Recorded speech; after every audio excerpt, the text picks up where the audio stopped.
Hello everyone and welcome to my channel, and today I'll be reading Skirk Listener by me. So let's get into it. Being sick in the depths of the abyss is worse than being sick anywhere else. The cold isn't just in the air. It's cold. Everywhere. And it's just you, your sore throat, the pounding ache in your skull, and the quiet echo of dripping water somewhere in the distance. You'd barely gotten out of bed this morning. And you thought you could go with Skirk this time, just to observe her terrain. It was nice, until you realized that she was going to be training for a while. You'd forgotten how long she takes, and she told you beforehand that perhaps you're not prepared for this kind of journey. But you insisted, and right now you were regretting your choices. The worst part wasn't even the sickness, but the fact that Skirk had noticed, and you were distracting her right now. You didn't want to interfere with her training schedule. But when she has noticed, there wasn't much you could do about it. You didn't remember falling back asleep in the tent. But when your eyes fluttered open again, the scent of something warm pulled you gently back toward the world. Soup? You were already back home. Because now you're registered. You are not in a tent anymore. No. You were in the softness of your own bed, the blanket keeping you warm. And there is the distinct smell of soup. Skirk sits beside you, and there is a ball, like she expected you to wake up just at this moment. She's not meditating, and not away training, not sharpening one of her endless weapons. She's just sitting on a chair next to your bed, watching you, in the intensity that she always does everything with. You're awake, she murmured, and you croaked something unintelligible. Her head tilted slightly, and you swear there is a faint smirk at the edge of her lips. Good. I was beginning to worry that you would drown in your own sweat. You cough. Thanks for the image. I don't want to think about it. She crosses her arms. I'd warned you beforehand that you wouldn't be able to take it. I had sensed something would happen. The weather in the abyss. Perhaps it wasn't too friendly. Or maybe you were just on the verge of getting sick anyway. Regardless, I couldn't leave you there while I trained. It wouldn't be optimal for your recovery. She walks towards you, a spoon in her hand. I don't get sick. But apparently you do. Constantly. It's making me doubt my care. You narrow your eyes at her. Don't doubt yourself. And I don't get sick constantly as you say I do.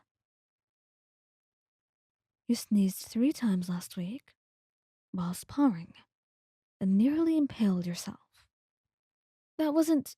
Wait, you're counting? She huffed, and then brought the spoon closer to your mouth. Come on, try it. And don't fuss. You'll have it anyway. You pout for a little bit, and then you take a tentative sip, and warmth floods your mouth, your throat, your chest, and it's oddly soothing.